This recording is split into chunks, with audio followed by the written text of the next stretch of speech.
행복이 뭔지를 먼저 좀 이해를 해야죠. 그죠? 우리가 행복 얘기를 많이 하지만 구체적으로 행복이 뭔지를 이해를 하시면 추구하기 쉽거든요. 뭐 행복을 여러 가지로 우리가 이제 정의할 수가 있는데 원리적으로 이제 일단은 얘기하면은 원하는 것과 가진 것을 합치시키는 것이 행복할 수 있는 방법이에요. 근본 원리입니다. 아리스토텔레스는 좋은 것 중에서 가장 좋은 것이 그 최고선이 행복이다 이렇게 얘기했는데 좀 막연하죠. 뭐 좋은 게 좋다 뭐 이런 얘기밖에 안 되죠. 근데 이제 이걸 원리적으로 딱 이렇게 수직하면은 원하는 것 분모, 가진 것 분자 이렇게 생각해서 분모와 분자를 잘 조율하는 거거든요. 그래서 이 차이가 크면 클수록 어떻게 되겠어요? 불만족 상태겠죠, 그죠? 행복하지 못한 상태겠죠, 그죠? 현실과 우리가 바라는 이제 이상이 있어, 이상. 현실과 이상이 차이가 크면 클수록 불행하고 불만족스러운 거죠. 강의가 오늘 좀 재밌어야 이거 행복한데, 영 오늘 재미없게 하네. 그럼 이제 여러분들이 좀 불평이 생기는 거죠. 뭐 좀 재미없어도 내용이 좋네. 이렇게 조금 이제 기대를 낮추면은 더 행복해지죠, 이제. 그리고 이제 강의를 잘 견청하고 반응을 잘해서 교감을 잘해서 이 상황을 더 행복하게 만들자. 이렇게 하면 또 여러분들이 더 행복해질 수가 있죠. 내가 무조건 강의 잘한다고 해서 행복한 게 아니고 여러분들도 이제 노력 여하에 따라서 이 강의와 이 분위기를 더 행복하게 만들 수가 있는 거지. 그러기 위해서 이제 현실과 이상을 우리가 잘 맞춰야 되는데 잘 맞추려면은 첫 번째는 노력을 해야 돼. 어떤 자기가 목표와 이상이 있어. 그러면 그거를 달성하기 위해서 노력을 해야죠. 계획을 짜서 노력을 해야죠. 그죠? 이상은 큰데 아무 노력도 안 해. 욕심만 많고 아무 행동도 하지 않으면은 그게 계속 불만족에 빠져 있을 수밖에 없죠. 그러면 두 번째는 어떻게 되느냐? 이상과 욕심을 내가 줄이는 방향이 있어. 분모를 좀 줄여. 분모를 줄이고 이제 현실에 그냥 뭐 받아들이고 만족한다든가 적당한 선에서 만족한다든가 이런 욕심을 줄이는 방향이 있죠. 세 번째는 이제 삶 자체가 이제 상락아정으로 바뀌어야죠. 자기 자신이 상락아정으로 바뀌어야죠. 사실은 그 상락아정은 자기 안에도 있고 밖에도 있고 널려 있어요. 널려 있는데 그거를 지금 자각하지 못하고 있는 그 의식이 문제거든요. 제한된 나라는 의식, 자기 속의 잠재력을 보지 못하고 또 널려 있는 이상향의 그런 지복을 보지 못하고 누리지 못하는 제한된 나라는 의식에 문제가 있거든요. 근데 이런 실상을 자각하면은 자기 자신, 삶 자체, 이 세상 자체가 사실은 상락아정이거든요. 이미 그걸 우리가 깨달아야 된다는 거죠. 그 존재 자체에 우리가 본질을 깨달아 버리면은 상락아정이 내 속에서 지금 이 순간 체험하고 경험할 수가 있어요. 이것으로 우리가 가기 위한 우리가 이제 깨달음, 공부가 좀 필요하다는 거죠. 성, 몸, 마음, 정신의 네 가지 차원에서 충족하고 깨어나야 바로 유토피아가 이루어집니다. 유토피아는 그 어디에도 없고 그 누구도 주지 않습니다. 지금 당장 5분의 행복 지도를 펼쳐 내 안의 유토피아를 항유하십시오. 내 안의 유토피아로 가는 고해상도 행복지도 이제 펼쳐집니다. 이런 세 가지 차원의 이제 행복 수준이 있는데 이걸 좀 구체적으로 조금 더 분석해 보면은 어떤 목표를 열심히 노력해서 현재를 희생해 가면서까지 분투해서 정시했다 이거죠. 이런 것들을 우리가 행복으로 착각하는 경향이 상당히 많습니다. 아까 전에 내가 외부에서 행복을 얻으려는 그런 노력이 바로 이런 경향이라고 생각하시면 돼요. 이거는 잠시의 그 도취감은 줘요. 우리가 어떤 목표를 세웠죠, 그죠? 목표를 세워서 열심히 노력해서 그걸 정시했다 이거야. 내가 10억을 모아야 되겠어. 10억. 완전 자린고비처럼 행동해서 10원이라도 아끼고 밥 먹을 때 뭐 이게 굴비 걸어놓고 보기만 하고 그러면서 이제 돈을 10억 모았어. 근데 모으는 순간은 행복하죠. 행복한데 성취감이 오래 못 간다는 얘기죠. 외부의 어떤 그런 목표를 삼아서 현재를 희생해 가면서 얻은 그런 성취감은 오래 못 갑니다. 잠시 잠깐밖에 이 도취감만 줄 뿐이에요. 김연아도 내가 그런 소리 하는 거를 약간 들은 것 같아요. 빙판에서 그 고난도의 연기를 소화해가지고 금메달까지 따려면은 얼마나 많은 그 노력을 하고 또 많은 희생을 해야 되겠죠. 그죠? 먹고 싶은 거 안 먹고 친구 안 만나고 그죠? 그 하나의 목표를 위해서 엄청나게 이제 에너지를 몰입하는데 그 성취했을 때는 상당한 그런 그 성취감이 있죠. 근데 성취하고 난 후는 공허감이 밀려오더라. 성취감은 짧고 그것을 이루기 위한 시간은 너무나 고됐다. 저는 그런 인터뷰하는 거를 잠깐 들은 적이 있어요. 이런 감각적인 쾌락, 외부적인 목표, 뭐 술, 담배, 마약 뭐 이런 걸로 얻는 이런 쾌락들은 도파민을 자극해서 잠시의 도취감은 느낄 수 있어요. 근데 이제 중독을 유발하고 하면 할수록 끊임없이 결핍감이 느껴져. 그래서 돈을 추구하는 사람들은 세계에서 2등이야. 그래도 만족 못해요. 왜 자기가 1등이 아닐까?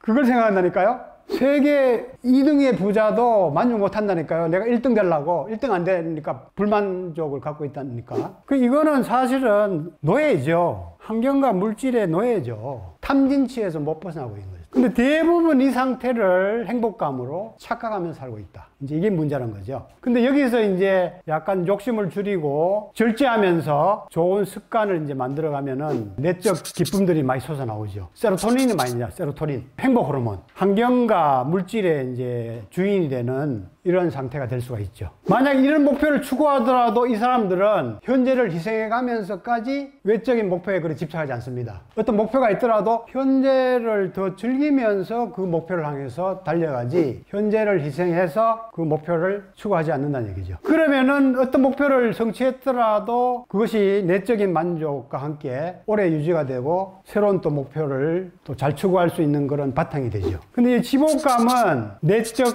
평온, 상락 아정을 얻은 상태죠. 존재의 그런 실상, 원래 존재의 그 상락 아정의 실상을 깊이 자각한 사람이죠. 이런 깨달음이 이제 우리가 필요한데 어렵지 않습니다. 제 강의를 듣고 노력을 하시고 고민을 하시면은 쉽게 우리가 깨달을 수가 있어요. 모든 삶, 모든 대상을 경외심을 갖고 대하고 항상은 아니지만 즐겁고 황홀한 이런 내면을 우리가 유지할 수 있는 그런 상태로 여러분들이 당장 거듭날 수가 있어요. 이런 게 이제 피놀린 DMT라는 마약성 물질이 많이 나와요. 뇌에서 이제 송가선 이런 데서 마약성 물질이 많이 나오는 상태가 됩니다. 그래서 몸 자체가 이렇게 심도 많이 나오고 단침도 많이 나오고 행복한 그런 의식과 몸으로 많이 바뀌죠. 이걸 위해서는 자각과 통찰이 필요하고 포브레인 차원에서 변화를 일으키는 실천이 좀 필요합니다. 이런 인간이 사실은 모든 종교가 추구했던 이상 인간이에요. 유교에서는 이제 누구나 덕성을 갖고 있다고 그러죠. 덕성. 주로 이 가슴을 얘기하는 거죠. 그래서 이거를 이룬 사람을 성인이라고 얘기하지, 성인. 성인이라고 하면은 뭐 아무나 안 되는 걸로 여러분들 생각하고 있잖아요. 특별한 사람만 되는 걸 생각하잖아요. 그렇지 않습니다. 자기 존재를 자각하면은 누구나 성인이 될 수 있어요. 너무 쉬워서 여러분들이 지금 못 보고 있고 못 하고 있는 거야. 어려운 것만 자꾸 찾으니까. 그래서 이런 사람들이 많이 이제 생긴 사회가 대동사회야, 대동사회. 이런 사람들이 많이 한 1, 20% 생기면은 그 영향으로 대동사회가 생기기 쉽죠. 근데 이제 이렇게 이룬 사람들이 지금 뭐 1%, 5%도 안 되거든요. 한 10%, 20%만 돼도 사회가 많이 변하죠. 근데 이제 이런 세계를 타력신앙으로 사후 세계에서 추구하는 이런 신앙으로 이제 많이 사람들이 추구하고 있는 경향이 있죠. 불교에서는 이제 불성인데 누구나 불성을 가지고 있다 이거야. 주로 이제 두뇌로 추구하는 경향이죠. 두뇌. 이 불성을 이룬 사람을 성불한 사람을 부처라고 얘기하는 거죠. 부처. 우리가 돌부처에 가서 절은 잘 하시는데 옆에 있는 살아있는 부처한테는 절을 잘 안 하죠. 부처가 멀리 있는 게 아니라니까. 3000년 전에 그 왔다 간 사람은 이미 죽었고 살아있는 부처가 득실득실하죠. 주변에 가족, 남편, 아내, 여기에 있는 사람들 부처가 너무 많잖아. 근데 왜 멀리 가서 그 돌부처한테 절하고 돈도 바치고 그런 애를 쓰느냐 이거야. 어려운 일을 자처하고 있어. 너무 쉬운 데가 있는데 왜 자꾸 어려운 데 찾고 있어요? 그 옆에 있는 사람이 부처인데 부처한테 좀 절하고 돈도 좀 주고 맛있는 거 좀 사줘봐. 그럼 더 행복해지기 쉽지. 옆에 남편한테 존경하고 좀 밥도 맛있는 거 좀 진짜 부처님 대하듯이 해주고 해봐. 실질적인 행복이 더 빨리 오지. 그 돌부처한테 가서 절하고 돈 바친다고 해서 뭐 와요? 어려운 걸 자처하고 있잖아. 그 쉬우니까 안 한다니까.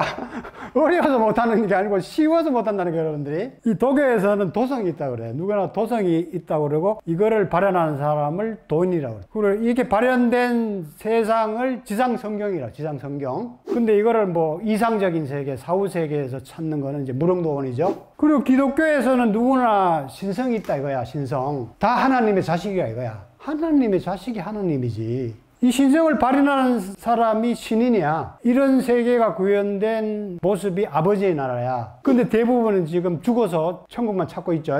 뭐 굳이 간다는 것은 막지는 않습니다. 가고 싶은 사람은 가시고. 근데 중요한 거는 지금 이제 행복한 게 일단은 중요하잖아요. 지금 행복해지고 지금 이 세상을 유토피아로 만드는 것이 중요하다는 거죠. 모든 선지자들은 사실 이 목표를 이루려고 다 얘기한 것이 핵심 사상입니다. 저는 그렇게 생각합니다. 그래서 저는 이거를 포브레인 내면 연금술 차원에서 이렇게 정리했어요. 성적인 차원에서 유토피아를 깊은 이런 성적인 즐거움, 엑스터시를 달성해서 성적인 그런 행복을 구현하는 것을 성토피아라고 제가 얘기했어. 그 다음 몸 차원에서 단침과 몸의 호르몬들이 원활해서 아주 몸이 가볍고 건강하고 행복한 몸이 되는 상태. 이걸 제가 이제 몸토피아라고 이름 붙여놨습니다. 그리고 심리적인 차원에서 항상 경외심을 느끼고 외경심을 느끼고 감동하고 항상 매사에 제가 지금 강의를 잘하고 있는데 감동이 좀 안 오나요? 감동 느끼는 표정이 없어. 감수성이 부족해.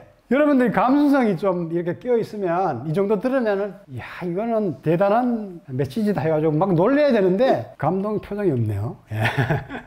이거 좀 심내를 깨야 돼. 그러면 심내를 깨우면은 작은 것에서 감동한다니까. 작은 것에서 감동하고 경외심을 느낀다니까. 이게 이제 맘토피아 제가 이름 붙였어요. 맘토피아. 그럼 정신적 차원에서 역시 이제 사회동포주의. 모든 것들은 하나고 내 형제다. 사람뿐만 아니라 뭐 동물, 식물, 물질까지도 다 나의 그 몸이고 친구다. 이런 그 하나 되는 이런 그 의식을 깨우는 차원. 이런 합일심에 가면은 어떤 그 엑스터시가 있어요. 엑스터시. 합일심을 느끼면은 깊이 교감을 느끼면서 엄청난 그 희열과 황홀감이 일어납니다. 그래서 이 정신적 차원에서 그런 그 깨달음 일어나는 거를 제가 이제 얼토피아라고 이름을 붙였죠. 그래서 네 가지 차원에서 스스로 유토피아를 이뤄야 된다. 그걸 위한 것이 이제 포브레인 내면 연금술인 겁니다. 네, 내면에 이미 있는 유토피아를 발견하고 깨어내는 공부가 포브레인 내면 연금술입니다. 그런 잠재력들이 자기 안에 이미 다 있습니다. 성적인 차원에서 잠재력, 육체적인 차원에서 잠재력, 그 다음에 감정적인 차원에서 잠재력, 그 다음에 정신적 차원에서 이미 잠재력이 있다니까. 자기 속에 이미 있어요. 이 주변에도, 이 세상에도 널려 있습니다, 이미. 그거를 발견하는 눈을 뜨고 개발하는 실천을 하시면 지금 당장 여러분들이 그 유토피아를 발견할 수도 있어요. 오늘 이제 그런 발견한 팁을 구체적으로 몇 가지 좀 알려드리겠습니다.